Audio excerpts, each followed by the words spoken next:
il y a des problèmes spécifiques aux saisonniers qui font que depuis 3 à 4 ans, on a mis l'accent là-dessus, qu'on va à leur rencontre, y compris les militants syndicaux de l'interprofessionnel. C'est pas une population facile en ce sens où ce sont des gens qui sont en situation de précarité, qui sont là par définition de manière temporaire. C'est pas des gens qui sont facilement syndiqués, c'est normal tout ça, on comprend ce genre de choses, n'empêche qu'il y a des problèmes et que ces problèmes, on peut en partie les résoudre, avec eux bien entendu, mais aussi dans les négociations et vis-à-vis des problèmes.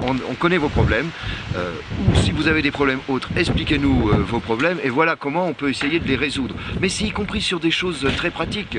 Vous êtes saisonnier, quelle est la nature de votre contrat de travail? Qu'est-ce que l'employeur doit faire comme contrat de travail? Quelles sont les clauses indispensables? Qu'est-ce qu'il doit vous remettre comme document? Quels sont vos droits? Et maintenant, dans la réalité aujourd'hui, c'est vrai que quand vous avez des tour opérateurs qui achètent des établissements ou qui prennent à l'année un établissement qui viennent avec le personnel du pays, donc on n'est pas, ils sont pas sous contrat de travail français, pour bien comprendre. Donc là, il y a effectivement sur le plan français un no man's land et réciproquement dans leur propre pays.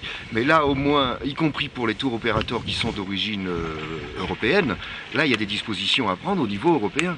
Hein, ça faisait partie des débats qu'on a eus et qu'on a encore au niveau européen sur la directive Bolkestein, rappelez-vous, mais il y a d'autres projets de directive actuellement. Donc là, le problème se situe, au moins pour les pays européens, se situe aussi au niveau européen.